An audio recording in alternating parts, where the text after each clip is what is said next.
So I don't actually spend enough time in my home library these days. I'm always reading downstairs, and I thought today I would spend the rest of today, I mean it's like nearly 2 p.m. I thought I would spend the rest of today just staying in my home library room, bringing in the blankets and just cozying down in here to just read and to put my phone away. I have been getting so bad at wasting time just scrolling, and it's something that I've been trying so hard not to do.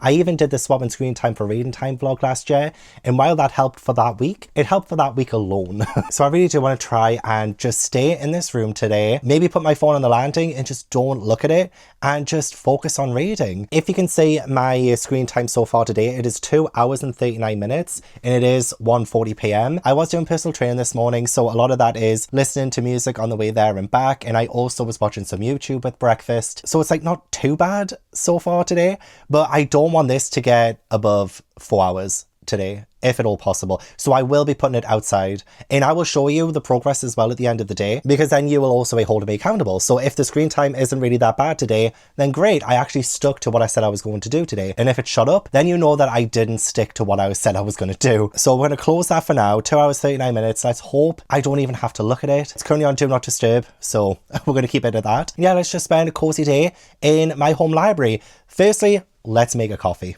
There's enough water, oat milk, jug, mug.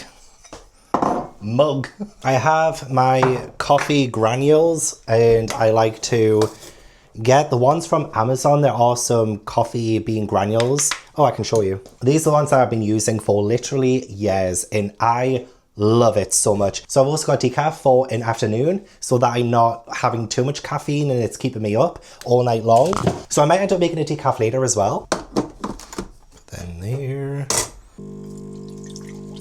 This is where it's gonna get loud, I'm sorry.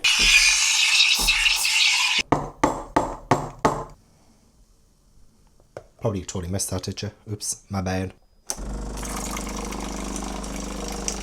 A delectable cappuccino. Just the way I like it. I am also starving, but I did, on my way home from the gym, get a large salad from Morrison's because, god damn it, every single time I have to pass through it anyway on my way home and to get there too. And that salad bar, revolutionary, absolutely revolutionary. And I've had nothing to eat since I've come back home. Being in the shower, got myself all nice and clean, but I am starving. So I do cram it up. I end up having like half of it now and then probably half of it in a couple of hours. But I have like sweet chili noodles, I have falafel, I have coleslaw, carrot, peppers, red onion, lettuce. I've even got a little bit of beetroot as well. I almost dropped it. I also have a little bit of beetroot too. Just a little bit of everything, and I just cannot wait to get into it. Honestly, I have like 3 to 4 of these a week. I know. It's a problem. Okay, now that we have everything that I need so that I don't have to go back downstairs anytime soon, unless one of my cats take a shit. Yeah, let's have a little peruse of the library, see what I fancy reading. This isn't cozy, but I was thinking of it. Witchcraft for Wayward Girls by Grady Hendrix. It is the Waterstones edition that I had pre-ordered. And I know, like, I'm not a big fan of Grady Hendrix. I haven't liked any of his books in a while. However, I'm nothing if not fair. And also, witches are my absolute favorite, like, of anything ever. If you ask me what my favorite show is, Charmed. If you ask me what my favorite book series was when I was a child, The Worst Witch. I just love witches so much, so I'm gonna give it a chance, but I don't think I'm gonna read it today. But I do really want to read this, so don't think I'm just like wasting money, just like pre-ordering books from authors I'm not a big fan of anymore. I did used to like this man. What else do I have? Like, what's cozy? I think someone mentioned that sorcery and small magics might be quite cozy. So this is an option, this is a possibility. There's a possibility. Oh, there is the option of rereading The Hobbit, which this time last year I had just come back from the Shire House filming my Hobbit and Lord of the Rings vlog, and I do need to reread this before this Saturday for the Middle Earth along that Aaron from Booked and Busy is hosting. So I mean, I could listen to the audiobook and read along and do a reread, but at the same time I don't want to put my headphones in and I don't want to listen to an audiobook today. I kind of want to keep things off my head, and also to keep my phone away. I don't want to be playing audiobooks from my phone or computer or anything. I want to put all the technology behind me, so I don't think I'll be doing this today, even though it is a good idea to do so. I mean, I do have some classics that could potentially count as cozy. Well, actually, I don't know if it would be considered cozy. I have The Railway Children by A. Nesbitt. I've never actually read this before. But you know, it's a children's classic and they can be quite cozy, right? Oh, and it has illustrations. I'm going to keep this one out because I actually think that would be quite nice to read today. even though I don't know if it's Cosy. I've never even seen a film adaptation. I actually don't even really know what it's about. I think maybe some kids just got on some train tracks and stop a train. Oh my god, that's so dangerous. I'm pretty sure there's like maybe a Cosy Cafe book that I have. What is it called again? The Full Moon. Oh yeah, here it is. The Full Moon Coffee Shop by May Mochizuki, translated by Jessie Kirkwood. Was this in my 25 books of 2025? Oh, look at the font, look at the text. Oh my god, that's huge. I would easily get through this today. There is still obviously time to pick more things later on, but I think I'm going to start with this one. This feels like just what I need right now. And I believe this follows a coffee shop in Kyoto that does move around, and it's ran by talking cats. Talking cats. Like, that's amazing. And I'm just going to do a bareback today. No audiobook, just raw physical reading. I haven't even had the heat on, I'm sweating already.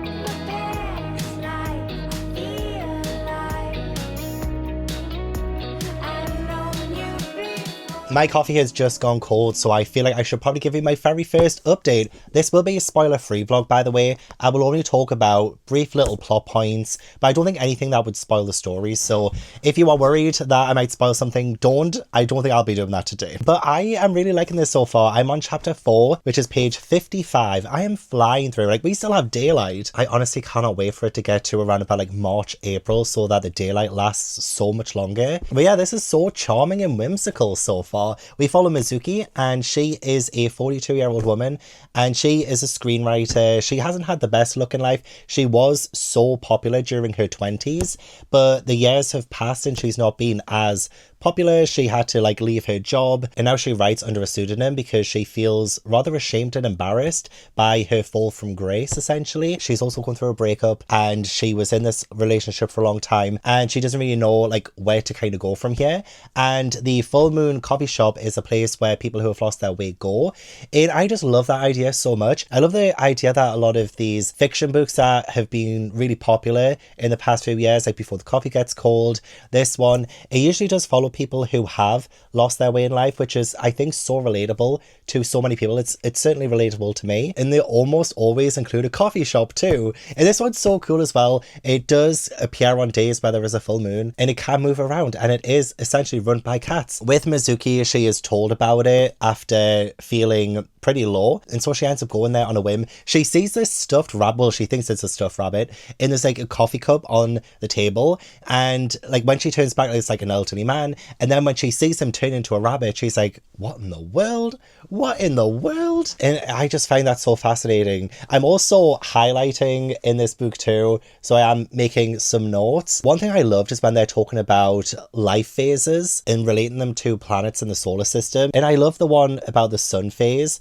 So it says, after that is the sun phase from 25 to 35 human years, building on what you learned during Mercury, which is the time from 8 to 15, and the fun you had during Venus, which was the time between 16 and 25. You finally learn what it means to make your own way in life. So yeah, that's between 25 and 35. So technically I am in my sun phase, at least according to the life phases in this book. I don't know if the author made it up or if this is like an actual thing in astrology, in horoscopes and things to do with that. I don't know if that's actually like real or not, but I do really agree with that. I do feel like I am in my sun phase. I do feel like I'm finally learning what it means to make my way in life. I'm finally at a place where I feel so happy about my life at the minute, and that was a struggle. It was definitely something that took a long time to discover in myself and to discover what I want to do in life, like what makes me happy and how to treat myself the way I should be treated. And I genuinely believe, like, from turning 30 to now, I mean, definitely there have been some downs during, you know, the, what is it, like nearly 3 years since I turned 30? Oh my god. I have cared less about external opinions and I've cared more about internal opinions. So what I think of myself is the most important thing. And those are the kind of things that I should have learned when I was younger. As it's saying, you know, what you learned during Mercury, which was ages 8 to 15. World is still a small one, but you can actually emerge into society to talk about all sorts of knowledge.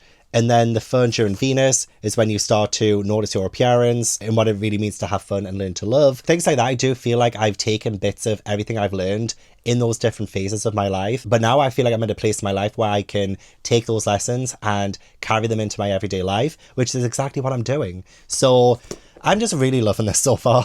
I had a feeling I would, which is why I chose it to read today. I actually bought this while I was in Melbourne, and that was, again, another kind of experience that really helped to add more value to my life and my way of thinking. I literally just coughed, hiccuped, and burped at the same time. So yeah, I'm excited to read more.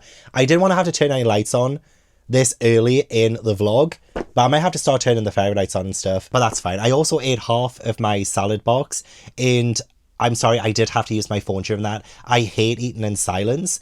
So I did have Steph's sprint on because she's sprinting today and she was doing a chatty bit. So I was like, okay, I'll have Steph on as I'm eating so that I'm not hearing myself eat, because I hate it. I hate silence while eating. So I did that. Please forgive me. I also did a little bit of B-roll on my phone too. So again, forgive me for that. But in the 55 pages that I actually read of this so far, I didn't pick up my phone once. And usually when I'm reading a chapter of a book, I'm like, okay, I've read a chapter. Let's just like have a quick little look at my phone. Let's just quickly check some notifications, you know? That is my mindset. And I haven't done it once in these pretty long-ish chapters. Font is big. There are some blank pages at the start of each chapter, so that's making it even faster. So yeah, I definitely feel like what I'm doing today is well needed. You can count on me to be there.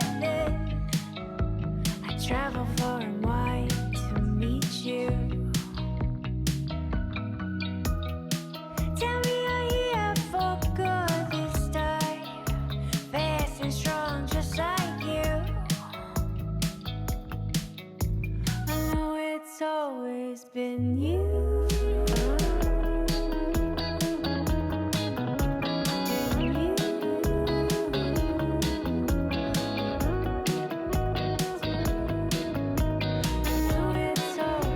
Okay, I have just finished, well, what was considered chapter 1, so I'm now on chapter 2. And there were 6 chapters in chapter 1. So this must be split into separate chapters. And I think it follows different people, because it looks like the next character is Akari. And the first character we just had was Mizuki. Oh my god, like, there were still so many things I could relate to. If you love astrology, if you love things to do with like houses and, you know, how planets and stars affect our lives and the way that we can take lessons from them and learn from them, this is your kind of book, I feel. It's not really my kind of thing, because I don't really pay attention to a whole lot of horoscopy kind of stuff. I mean, I'm a Cancer moon and Cancer rising. All I know about that is that I'm double emotion. And it's true. I do like a good cry. What can I say? But there's just so many things that I love. There was one thing that I wasn't the biggest fan of, but I'll get to that in a second. I love things like when they say, understand yourself and you'll be able to care for yourself. Like, literally, that has been me the past year. You know, like, understanding that I was in a pretty bad place at the time and like I wasn't happy. And even Mizuki as well, she's in a similar kind of thing. They're talking about like what her problem might be, and like it must lie in the home, capital H. It is, if you want to produce your best work, you need a home where your inner self can truly relax. If you don't, you'll feel miserable and things will only go from bad to worse. Home has to be a sanctuary. So like they're getting through like the root of the problem, like making these changes could really benefit and help. And that's exactly what I had to do last year. I had to move house. I had to leave my previous home, which I wanted to leave for such a long time, but I was actively trying to save and find somewhere that was also pet friendly for Ash and Tobu. And I just knew that being away from that place would just benefit me so much. And it has. It really has. And I feel like I am producing things that I'm very excited about, things that I'm really happy with. I'm a lot happier than I was than when I lived in the old place, 1000%. And it's definitely helped in other aspects of my life. And yeah, when it says understand yourself and you'll be able to care for yourself, it's like I've finally started to understand that the way I've been treating my mental health has not been great, and the way that I've been treating my body has not been great. You know, I've been letting my health slide, and that's not ideal. Like, that's not what was best for me. So I finally understood myself this last year. And again, there's just so many things that I'm taking from it that I just love. There's one line that I didn't love, and I understand the sentiment. It's things happen to us because we let them, Mizuki. And like, I'm not 100% sure about that myself. Like, awful things can happen to you, and it's not because we let them happen to us. There's so much that's out of our control. I mean, when it comes to things that we can control, then sure, maybe a different mindset in actively trying to change it will 100% help. Like, for instance, I was relying a lot on takeaway food. Like, for the past 3 years, ever since becoming a full-time YouTuber, I was relying on takeaway food quite a lot. And now, the past few months, I've got in my head of actually, cooking or getting meal services that have helped me the past few months too. Fair enough, that is something I've controlled and I've changed. But I don't think things happen to us because we let them was the best thing to say. I just don't think that's true. I don't think that's 100% true. But that's the only niggling thing about it that I haven't liked so far in the story. So I might not update you until I've finished. Still have some daylight, but it is fast going down. It probably doesn't look it on the camera. Everything always looks brighter on the camera. And there's rain clouds as well. So it will probably start raining. It was raining this morning when I left for training, but very light rain, so it wasn't too bad. I read this much. Have this much left, and it's only been really, I'm just looking at my phone to check the time. Well, it's 3:27 p.m. and I took a screenshot of when I actually physically started reading, after eating and stuff, and that was it, 14:19. So I've really been reading for an hour and 10ish minutes, and I am 93 pages in. So yay. Also, this is my bookmark that I'm using that I got from Sci-Fi. It was included in the order because they put 1 million bookmarks in your order, and I kind of love it. This is my bookmark of choice at the minute. Has nothing to do with the book though. Oh, well, look who has finally decided to pester me, eh? Hello, baby boy. Still reading. I'm still reading, Ash. What are you after? Oh. Are you coming up? Are you coming up? Yeah. Okay, show me where you want to go. Get your hands off my umbrella light. What are you after? You want some food?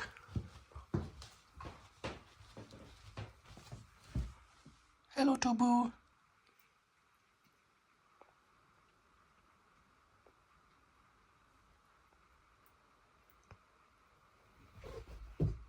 Ash, you better not. Ash. Oh, of course you would. I was literally enjoying myself there. Oh my, you're nasty. You got me off that seat so you could get it, didn't you? Didn't you?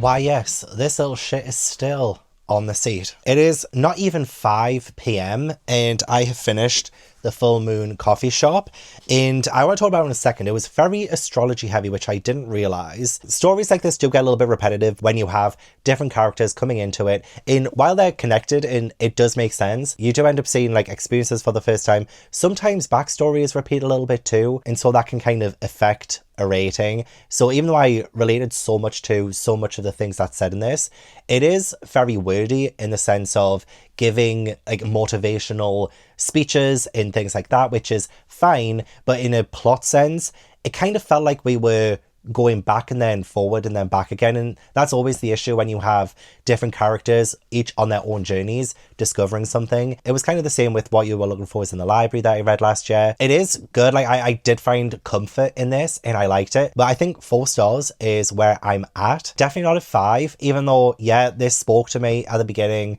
and it's very rare that I find a book that does speak to me and kind of lays me bare. It had an ending that I liked. I like when it says things like challenges aren't barriers to confront, they're doors waiting to be opened. I love that so much. Just the idea that you shouldn't stop just because you see a challenge or something that you think is going to prevent you from moving forward. That challenge itself is a door. Open it. You got to go through it, essentially. And this book is just filled with stuff like that. Very nice, very good, but not really anything more than that. So glad we started off with this one. We started off pretty strong. I actually forgot this is in my 25 books to read in 2025, so I've ticked one of those off. There is another one, Welcome to the Hunum Dong Bookshop, that I could also read, but I kind of don't really want to read 2 translated books like back to back. I feel like I would burn myself out way too quickly, so I'm going to leave that one. But there is another one of my 25 books to read in 2025 that will be like pretty good to read in this kind of video, and it's kind of quick and easy because I think I will try and do another book after this, and I do still have The Railway Children by A. Nesbitt on there, and that could end up being my last book of the vlog. We'll just see how we go. The day is still young, essentially, even though it's now dark out. But I thought Northranger by Ray Terciero and Brittany Indigo. This is a graphic novel, and I haven't read a graphic novel in such a long time. The last one was December 2023, and I was hot stop with volume 5. And this is in my 25 books to read in 2025 because this is a modern day gay retelling of Northanger Abbey, but it's set at a ranch. We follow Cade and Henry, and sparks fly between them. Inspired by the gothic romance of Jane Austen's Northanger Abbey comes a modern love story, so romantic it's scary. And yeah, whoa, that's very wordy. It's also like kind of got an almost sepia tone to it. Oh, that's so interesting. Yeah, it's like kind of a sepia tone, almost like, you know, the introduction to The Wizard of Oz, like the start of that. That's interesting. That's pretty cool. So we'll give this a read. I don't know what I'm going to do though, because I wanted to bring the mattress in here and my blanket and lie down and read. And I was going to move this into the manga room while I brought the mattress in. But Torbo's lying on the mattress, Ash is lying on the chair. I might as well just fuck myself and just lie on the floor, get back pain, because apparently that's what I have to do as a cat parent. I literally cannot have anything for myself. Have these grand ideas of being cozy and comfy and it's going to be amazing. And then cats ruin it. Arseholes, the pair of them.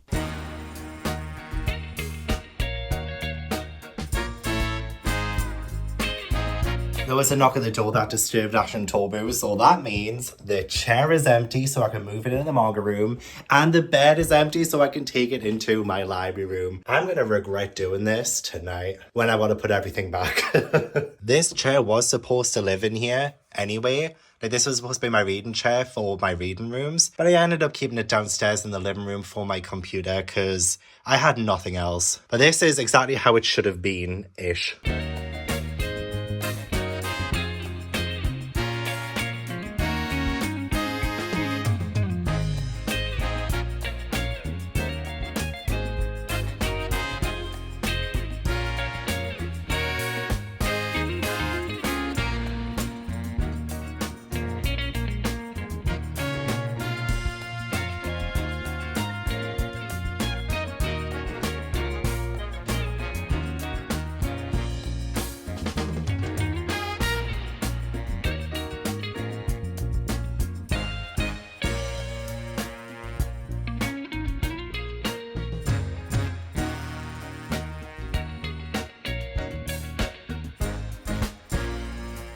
And here we have it, my setup for the rest of the evening. Should be quite comfy, cozy. I might end up sleeping in here tonight, to be honest. Like hell can I be bothered to move that back.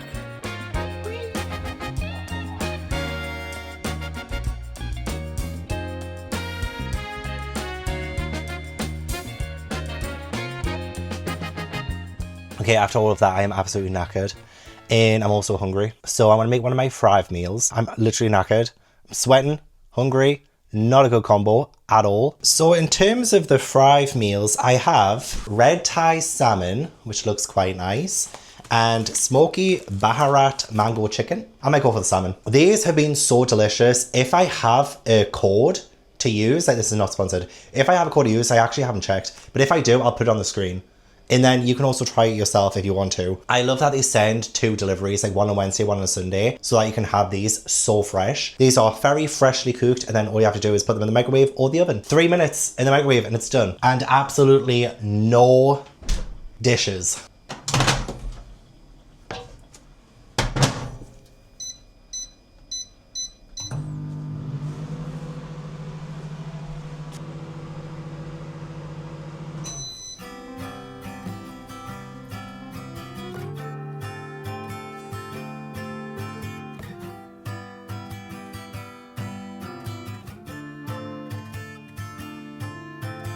I've been away for a while.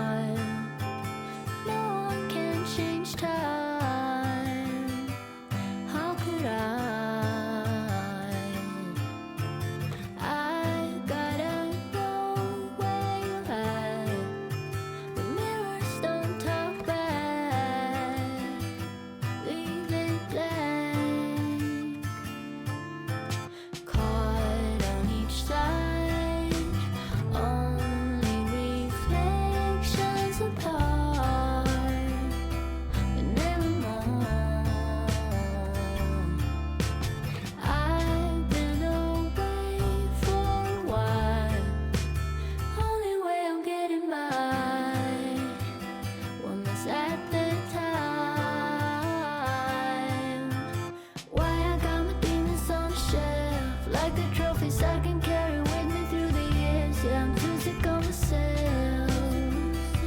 I'm too sick of myself. Does someone have another mind to spare? Make it make sense for someone who needs help. Yeah, I'm asking for a friend. Asking for a friend.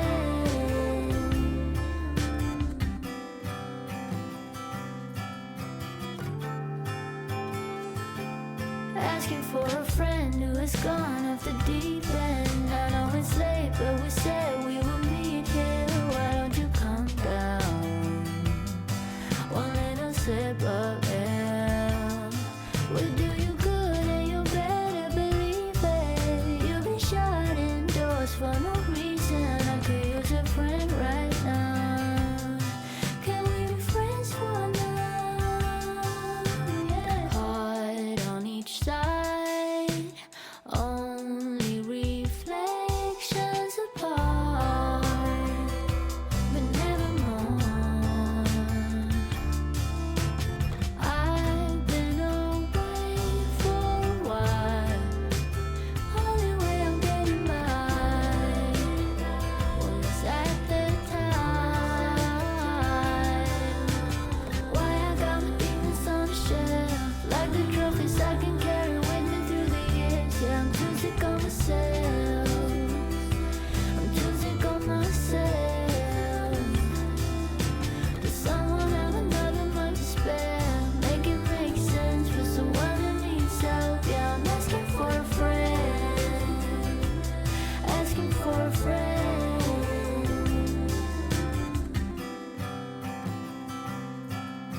It is just after 7 p.m. and I have finished Northranger. It's not bad, but I didn't really like it. Unfortunately, like, I had my heart set on this because I've had it for a couple of years now. As soon as I saw gay Northanger Abbey retelling, I was all in, because Northanger Abbey is one of my favourite Jane Austen books. And I can definitely see the inspirations. I totally understand how that was implemented, and I actually really like the way it was implemented. So in Northanger Abbey, we follow Catherine, and she's obsessed with Gothic novels, and so she sees things as a Gothic novel. And it's kind of like a bit of a parody of the Gothic, and I really like that. I thought it was quite clever. In this one, Cade loves horror movies, so we kind of replaced the Gothic novels with horror movies. And I do love all of the references to horror movies when they watch horror movies. And I kind of love the initial connection between Cade and Henry, because Henry also likes horror movies. But this has a couple of my least favourite tropes ever, and that's insta-love and miscommunication. It just happened way too quickly. And while I was really intrigued by some of the mysteries of this, so there are like secrets in this family, and it's so true to Northanger Abbey as well, that really works to Catherine's paranoia, just like it works to Cade's paranoia in this. So I totally get it. Like, it is totally well done in that retelling sense, but by the end of it, I just don't understand why they kept all of that secret anyway. Now, there were so many secrets, but like the main thing that was driving a wedge between them, and I don't know, like, I don't know why it was like that, you know what I mean? Like, I don't think a lot of that was explained. And this also does delve into a lot of like racism, homophobia, and things like that. There's no subtlety with it at all. Like, it is very, very direct. And I do think like that's kind of important, especially with a young adult graphic novel. So like when young adults read it and teens read it, they can clearly see what is homophobia, what is racism. But I don't really think this graphic novel does anything with it.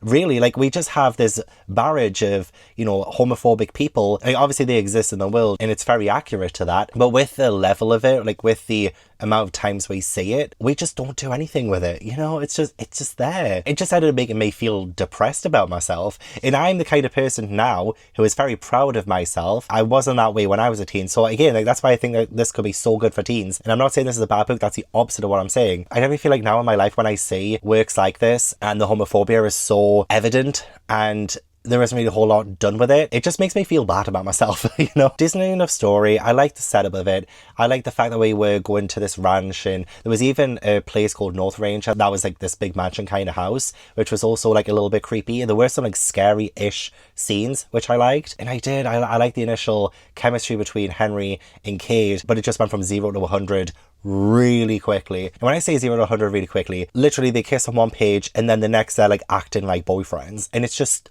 like it was just too much for me. It was maybe it's my cold dead heart, but it just didn't come across as realistic, especially with some of the issues that like Henry himself is facing in terms of like accepting himself and also like being part of the church too. There is like some self-hatred there, and I don't know, it just felt a little bit unrealistic with like some of the character development. It didn't really feel like there was a whole lot of it, or it felt like a character probably should have acted a certain way because of the, you know, the backstory that we're being given, but they just don't act that way. So I'm like, okay, so is he actually ashamed or is he not? Like, it just got a little bit confusing for me trying to keep sense of character, personalities and all of that, because it just felt like we were changing quite rapidly and sometimes without any sense to it, you know? I still would recommend this to teens.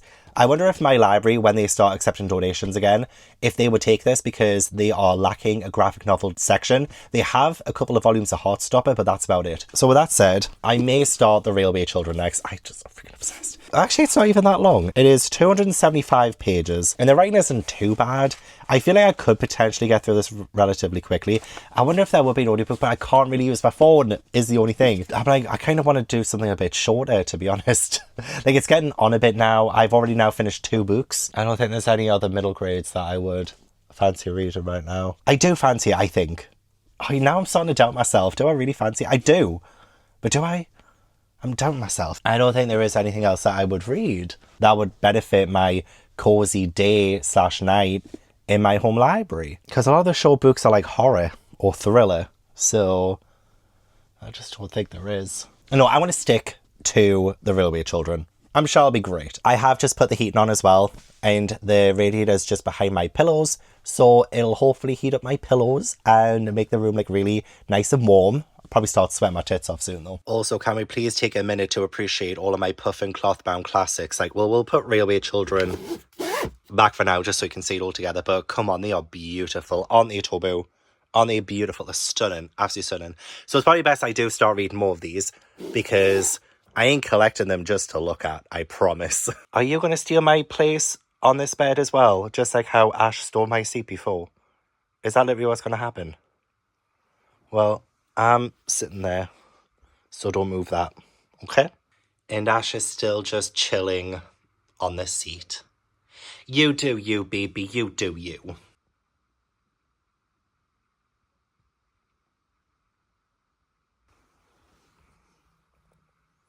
So we have 3 children, Roberta, Peter, and Phyllis. Unfortunate names, unfortunate. I'm just kidding. Poor Peter, his train, like he got a train engine thing for his birthday, his 10th birthday, and it did make a sound. Seems like it's broke. And they've asked their father, and I just love like the dialogue in children's classics. They just have this otherworldly charm, if you know what I mean. Like Peter says, "Is there no hope?" said Peter. "Hope, rather, tons of it," said father. "But it'll want something besides hope. A bit of brazing, say, or some solder and a new valve. I think we better keep it for a rainy day. In other words, I'll give up Saturday afternoon to do it, and you shall all help me." And then Peter says, "Can girls help to mend engines?" And the father says, "Of course they can. Girls are just as clever as boys, and don't you forget it. How would you like to be an engine driver, Phil?" "My face would always be dirty, wouldn't it?" said Phyllis. "I should just love it," said Roberta. "Do you think I could when I'm grown up, Daddy? Or even a stoker? Like, you know what I mean? Like, it just has a charm. It has a charm. And what, 6 pages in? And I already love it. Also, poor Nessa Rose. Olivia just flung her feet to the side there just to get room for my mattress in. Sorry, Nessa.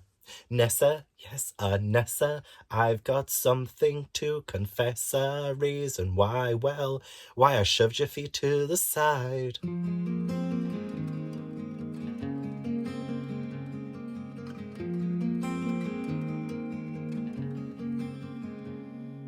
a world of green, just like a dream, you and I standing wild and free, with petals so golden, the sun's warm kiss, a love so strong, a bliss. Whispers of the breeze, secrets unfold. It's you that I need, it's you that I want. When the world gets cold, it's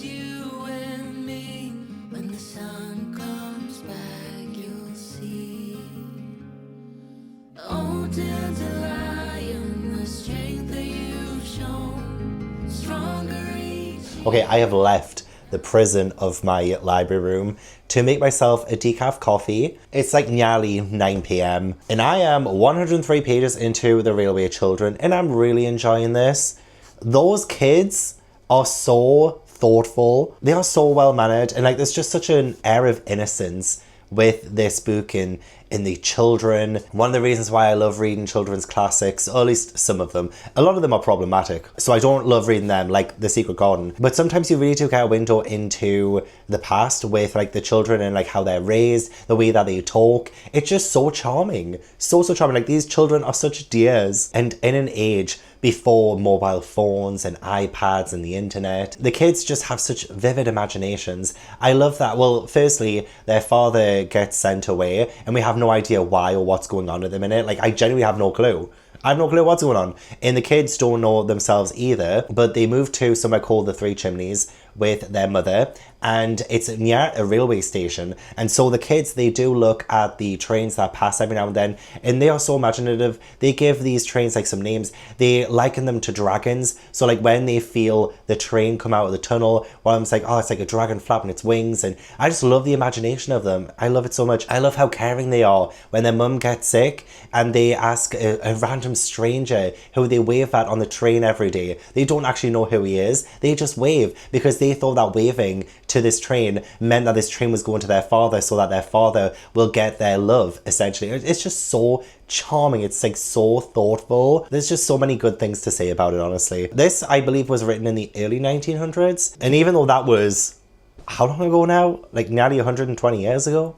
But this is still so readable. The language, it feels not exactly modern because the way they're talking is not exactly modern, but it's not one of those classics or children's classics that I think is very hard to read or very inaccessible. It's so accessible. Also, Roberta is now going to be called Bobby. I love this. It was randomly on page 30. The narrator was like, in brackets, I am tired of calling Roberta by her name. I don't see why I should. No one else did. Everyone else called her Bobby, and I don't see why I shouldn't. So now Roberta's name is Bobby in the text. But like that was like such a, not exactly childish, but like such a funny kind of way of like having her name be changed for the rest of the book and like giving her nickname as well. It's just, it's just so lovely. It's such a lovely experience. I'm on chapter 6. So if you have read this book before, I've just passed the part where there is a Russian who has been lost and he can't speak English. So the children's mother, she is able to speak to the Russian and she reveals a rather sad backstory for the Russian. And I do like trains. I do. So I do really like the idea of, you know, living in a house that's so close to the train station. In this day, you know, when it's like the old, I guess, steam trains or, you know, like not the modern kind of trains we have now, but back in this time, you'll probably see the puffs of smoke coming from the trains and you would have the noises and the way that it looks like the train stations of old, the trains of yore. It just sounds so charming and wonderful. So yeah, I'm really finding myself getting enamored by this story.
I have finished The Railway Children, and I'm not going to lie, I was losing steam. I might have scrolled my phone a couple of times. It's after midnight. It is after midnight. Not a poor reflection on the book at all. I really enjoyed this. I thought it was really good. But I was just getting tired, man. I was getting so tired. I'll tell you what I thought of this, and I'll let you know how I did with my phone, which I'm kind of dreading to look at now, actually, to be honest. This was very sweet, but not what I was expecting with the dad. I'm not going to say what, just in case for people who haven't read this or seen any adaptations, and you also don't know. I didn't expect that turn of events with him. I genuinely thought one thing, and it turned out not to be true. So I found that interesting. It does get a little bit unbelievable. Also, the pacing of this book is a little bit strange. It felt very episodic, but in a way it did help to build the themes of this book, which I think, you know, a lot of it is to do with kindness, showing kindness to other people, especially strangers. Oh my god, the amount of stranger danger. But you know what, this was a totally different time. I feel like you didn't have to worry so much about strangers, I guess, in the early 1900s. Not like you do now. And there is that certain element of innocence that I do find very charming. I feel like I've bit the back of my tongue, so this is hurting just a little bit to talk. Just really enjoyed the language. It's been a while since I've read a good classic. I did read The Magic Toy Shop recently by Angela Carter. I think that was written in the mid-1900s maybe. But that is like the closest thing to something being written close to this time period. And oh my god, that one was so shit. That one was so shit. I hated The Magic Toy Shop. But this one, it restored my faith a little bit in not just classics, but children's classics. The amount of times I've read a really bad one that has like really definitely not aged well, and that definitely crushed a lot of my ideas of children's classics, because I thought, are all of them really that bad? But no, you do get some good ones every now and then, and I do think this one's a good one. I do think I was losing steam as the book went on, not just in terms of like how tired I was getting, but I guess investment in the story, because, you know, it did feel a little bit episodic, kind of a little bit like The Full Moon Coffee Shop. There was like some repetition there, but I still strongly cared for the family. I strongly cared for the kids. I thought they were still very, very charming, and they embodied so many great virtues that honestly so many kids today do lack, unfortunately. And I do think you have to suspend your disbelief quite a bit. You know, this is portrayed as being like realistic in a way, like this is not fantasy. Yeah, I do still think there are some unbelievable things, but it's fine because I just let myself just enjoy the ride. Loved all of the allusions to the trains and the railway. That was really good and fun, and I loved that. But other than that, I'm just feeling a little bit delulu because I'm very tired. I'm very, very tired. I've been up since like 7 a.m. It's now after midnight. Bitch. So that means I did finish 3 books in this video. And that's amazing because I did start around about 2 p.m-ish to like really seriously start reading. Would have been earlier if I didn't have like later training today. I do train on a Wednesday and Friday much earlier than I do on a Monday. So that accounts for like the bit of a later start. And I do think I would have finished a lot earlier as well had I not started late. But isn't that always the way? That's always my way. Start late. Make them wait. Queen is never late. Everyone else is simply early. But yeah, so that was what, like in 10 hours I finished these 3 books. And I did go on my phone a couple of times. I did. But not as I was reading. Like I was reading big chunks. And then I would like go and see Dash and Tobu. I would do B-roll footage and stuff on my phone. Sometimes, you know, for convenience. So that will explain if the screen time is a little bit not ideal. Because I said I wanted it under 4 hours or around about 4 hours. What is it? Oh my god. So on Monday, the 20th of January, while I filmed this, wanting screen time to be under 4 hours. I can't remember what it started at. It was around about like 2 hours, right? I'd already had like about 2 hours under my belt. 4 hours and 35 minutes. But let's compare that to Saturday, 2 days ago, 11 hours and 39 minutes. So, like, come on. Last Monday, 5 hours, 6 minutes. What? I didn't even do this challenge last Monday. And I only just did better this Monday? What? Was the experiment a success? Safe to say no. I don't think it was. I really should have just done this on a day where I was in the house from start to finish. No leaving the house, no music for my walks, nothing. So that's the end of the video. Thank you so much for watching. I really appreciate it. Don't forget to leave this video a like if you enjoyed and subscribe if you haven't already. Leave all your comments down below. Let me know if you've read any of these books. Let me know if you've ever taking your mattress into your library room if you have one, or your book room, or any other room in the house just to do something like this, please tell me about your experiences down below. I would love to hear them. I want to give a huge thank you to my patrons for supporting my channel. If you'd like to join my Patreon, then the link is in the description box. But yeah, I hope I will see you in the next video. Bye.